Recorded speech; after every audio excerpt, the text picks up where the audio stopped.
A declaration by the representatives of the United States of America in Congress assembled July 4th, 1776.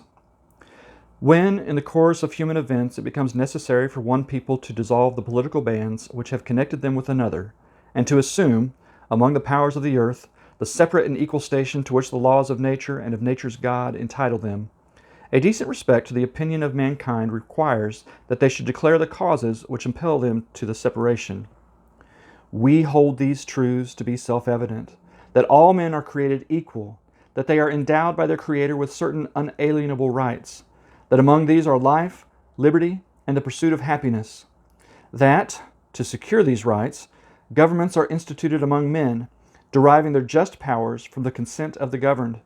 that, whenever any form of government becomes destructive to these ends, it is the right of the people to alter or to abolish it, and to institute a new government, laying its foundation on such principles and organizing its powers in such form as to them shall seem most likely to affect their safety and happiness. Prudence, indeed, will dictate that governments long established should not be changed for light and transient causes, and, accordingly, all experience hath shown that mankind are more disposed to suffer, while evils are sufferable, than to right themselves by abolishing the forms to which they are accustomed. But when a long train of abuses and usurpations, pursuing invariably the same object, evinces a design to reduce them under absolute despotism, it is their right, it is their duty, to throw off such government and to provide new guards for their future security. Such has been the patient sufferance of these colonies, and such is now the necessity which constrains them to alter their former systems of government. The history of the present King of Great Britain is a history of repeated injuries and usurpations, all having, in direct object, the establishment of an absolute tyranny over these states. To prove this, let facts be submitted to a candid world. He has refused his assent to laws, the most wholesome and necessary for the public good. He has forbidden his governors to pass laws of immediate and pressing importance, unless suspended in their operation till his assent should be obtained. And, when so suspended, he has utterly neglected to attend to them. He has refused to pass other laws for the accommodation of large districts of people, unless those people would relinquish the right of representation in the legislature, a right inestimable to them and formidable to tyrants only. He has called together legislative bodies at places unusual, uncomfortable, and distant from the depository of their public records, for the sole purpose of fatiguing them into compliance with his measures. He has dissolved representative houses repeatedly for opposing, with manly firmness, his invasions on the right of the people. He has refused for a long time after such dissolutions to cause others to be elected, whereby the legislative powers, incapable of annihilation, have returned to the people at large for their exercise, the state remaining, in the meantime, exposed to all the danger of invasion from without and convulsions within. He has endeavored to prevent the population of these states, for that purpose obstructing the laws for naturalization of foreigners, refusing to pass others to encourage their migration hither, and raising the conditions of new appropriations of lands. He has obstructed the administration of justice by refusing his assent to laws for establishing judiciary powers. He has made judges dependent on his will alone for the tenure of their offices and the amount and payment of their salaries. He has erected a multitude of new offices and sent hither swarms of officers to harass our people and eat out their substance. He has kept among us, in time of peace, standing armies without the consent of our legislatures. He has affected to render the military independent of and superior to the civil power.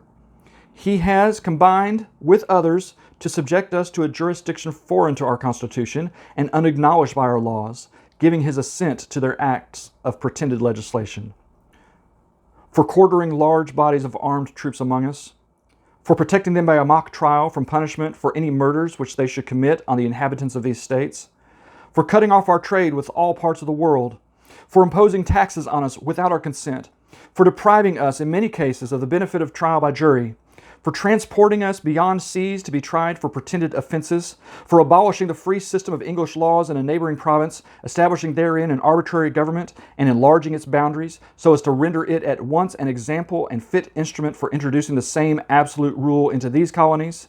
for taking away our charters, abolishing our most valuable laws, and altering fundamentally the forms of our governments, for suspending our own legislatures and declaring themselves invested with power to legislate for us in all cases whatsoever, he has abdicated government here by declaring us out of his protection and waging war against us. He has plundered our seas, ravaged our coasts, burnt our towns, and destroyed the lives of our people. He is at this time transporting large armies of foreign mercenaries to complete the works of death, desolation, and tyranny already begun with circumstances of cruelty and perfidy scarcely paralleled in the most barbarous ages, and totally unworthy the head of a civilized nation. He has constrained our fellow citizens, taken captive on the high seas, to bear arms against their country, to become the executioners of their friends and brethren, or to fall themselves by their hands. He has excited domestic insurrections among us, and has endeavored to bring on the inhabitants of our frontiers, the merciless Indian savages, whose known rule of warfare is an undistinguished destruction of all ages, sexes, and conditions. In every stage of these oppressions, we have petitioned for redress, in the most humble terms. Our repeated petitions have been answered only by repeated injury. A prince whose character is thus marked by every act which may define a tyrant is unfit to be the ruler of a free people. Nor have we been wanting in attention to our British brethren. We have warned them from time to time of attempts by their legislature to extend an unwarrantable jurisdiction over us. We have reminded them of the circumstances of our immigration and settlement here. We have appealed to their native justice and magnanimity, and we have conjured them, by the ties of our common kindred, to disavow these usurpations which would inevitably interrupt our connections and correspondence. They too have been deaf to the voice of justice and consanguinity.